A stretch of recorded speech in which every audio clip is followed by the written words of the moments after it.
Georgia dominates TCU 65-7 in the national championship game. And I'm going to be honest with you guys. When Georgia went up 31-7, that's when I fell asleep. And when I woke back up, Georgia was up 52-7. You know, when Georgia came into this game as a 13.5 point favorite, I took Georgia. I understood the arguments for why people felt TCU had a chance of keeping this game close. But let's just be honest. Most of us expected this outcome. Now, we probably didn't expect Georgia to hang 65 on TCU. Like, Jesus. And I don't even think anybody expected TCU to get held to 7 points.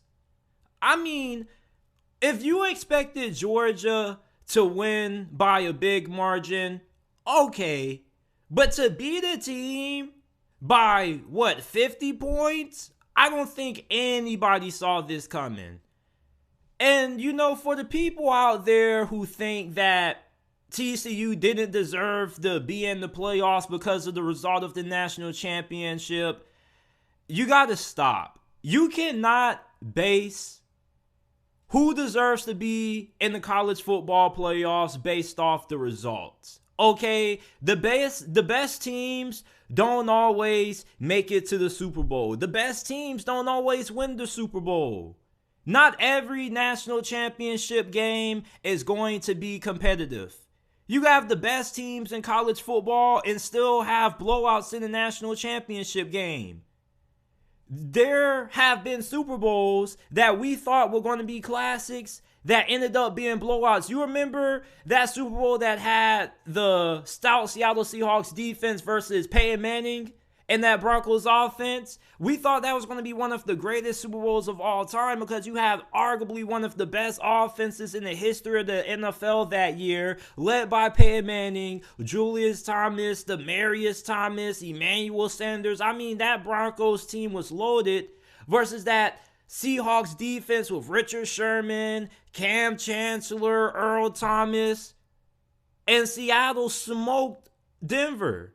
Nobody saw that coming. So, I mean, you cannot base who should be in the college football playoffs based off the results. Okay?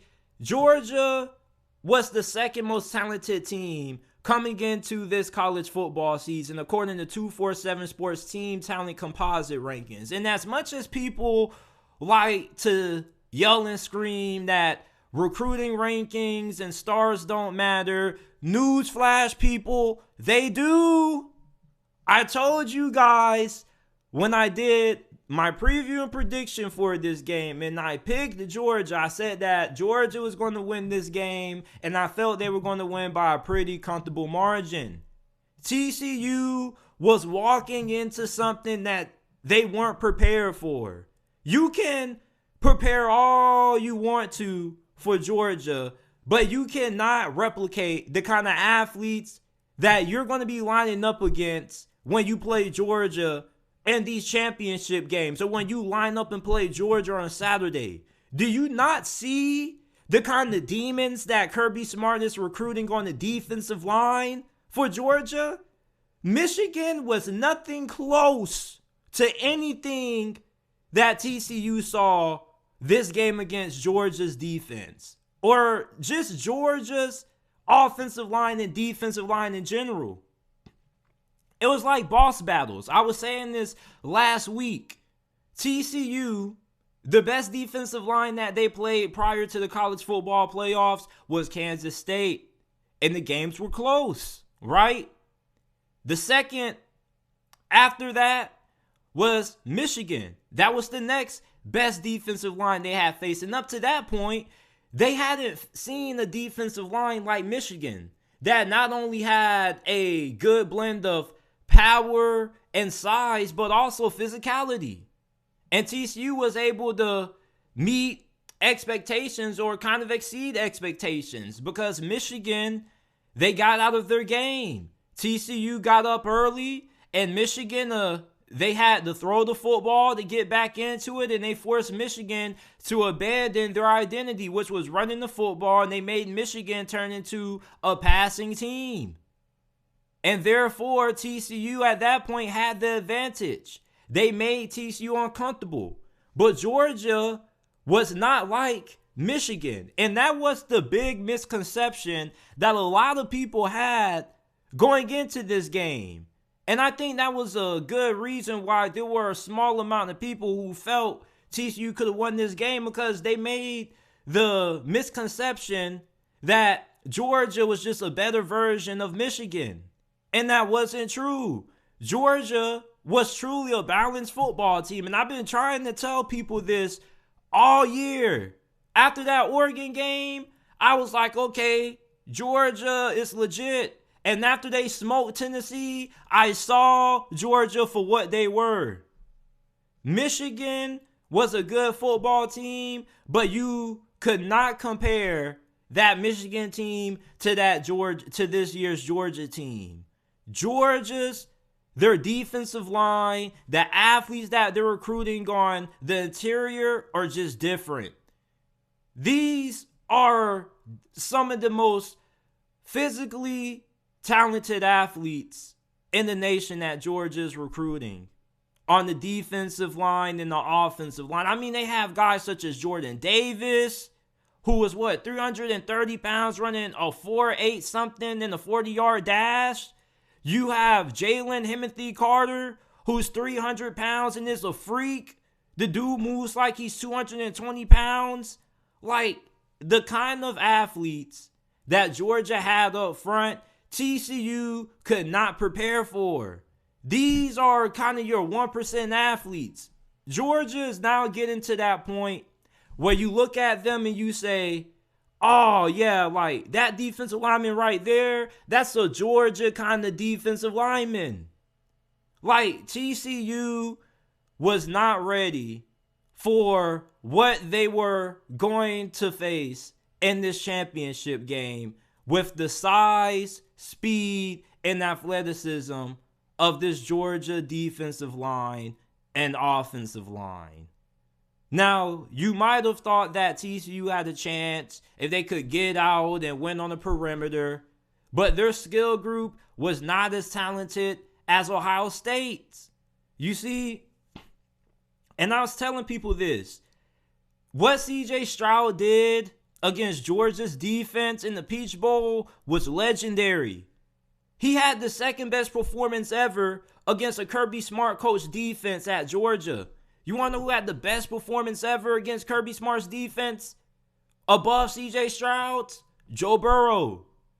Max Duggan did not play well against Michigan. Anytime Michigan was able to get pressure up the middle, sending extra guys, he struggled. And once again, what happened?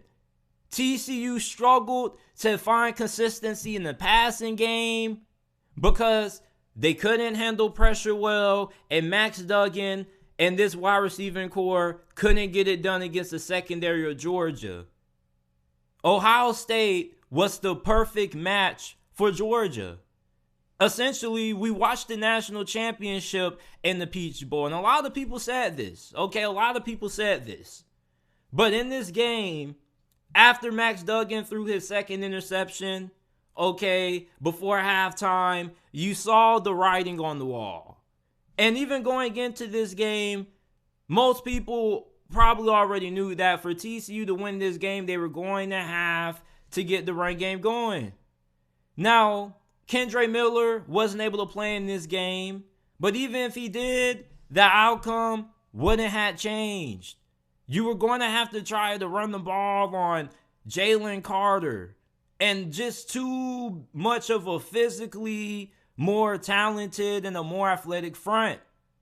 TCU did not play a defensive line the caliber of Georgia, or a team the caliber of Georgia all year.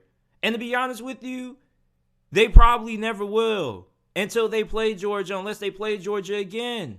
You see, like, Georgia was just so far ahead of everybody this year. And although that Ohio State game was close, Ohio State was one of the most talented teams in college football. Look at the 24/7 team talent composite rankings. You want to know who the 3 most talented teams were? Bama, Georgia, Ohio State. Who gave Georgia the most competitive game this year? Ohio State. Oh, it's no wonder Ohio State is right behind Georgia. I understand everybody loves a great story. TCU is a great story. They deserve to be here. Anybody who says otherwise, I think that kind of demeans TCU's win against Michigan. They beat Michigan fair and square. It wasn't fluke. It wasn't fraudulent. They were the better team. They outcoached Michigan and they outplayed Michigan. You can't take away pick sixes. You can't count pick sixes as flukes. They forced those interceptions. TCU earned the right to be here. Stop thinking that the playoffs are about putting in teams who are the most talented. It's not. It's about putting in the best 4 teams with the best 4 resumes. The best 4 teams that are the best 4 deserving. TCU was one of the bunch who deserved to be in here. They earned the right to be here also. It's just that Georgia was just a way more talented team. You look at the personnel that TCU had in this game going up against Georgia's, it was more comparable to Tennessee. TCU was nothing that Georgia hasn't seen before. On the other hand, Georgia was something that TCU, quite frankly, hadn't seen before. This was something that kind of just hit TCU in the face. And then once you saw Georgia go up 4 touchdowns, that's when you realize, oh snap. Now you see why recruiting and why stars matter. And the only touchdown that TCU scored came off when Georgia had that blown coverage. And when that happened, I was like, yeah, TCU isn't probably going to be in position to score again. And after that, they didn't really have much success after. And there's not really much you can say about this game other than the fact that Georgia was the more talented team. Okay, I mean, there's not really a stat that you can look at and just say, oh yeah, maybe if TCU would have done this well, the game would have been different. No. Georgia was just the outright better team. The more talented team in college football wins more times than not. Michigan was the 13th most talented team in college football according to 247 Sports Team Talent Composite Rankings. TCU was 32. Georgia was second. The talent gap was too large for this game to be close. Okay, TCU's receivers, they were stuck. Georgia's secondary came up to play. Not just that, but they couldn't run the football. And like we talked about in our preview and prediction for this matchup, TCU, when they were moving the ball efficiently against Michigan, they were doing it when they were able to have success running the football on the ground with Kendre Miller, DeMarcado, and Max Duggan.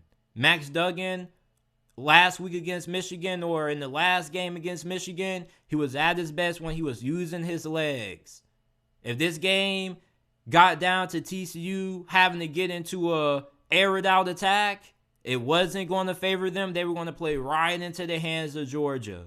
And that's what makes Georgia so tough to beat. You see the size of that defensive line, and you see how fast and how physical they are. I mean, it's incredibly hard to have success running the football on Georgia. TCU 7, Georgia 65. The Georgia Bulldogs are your national champions.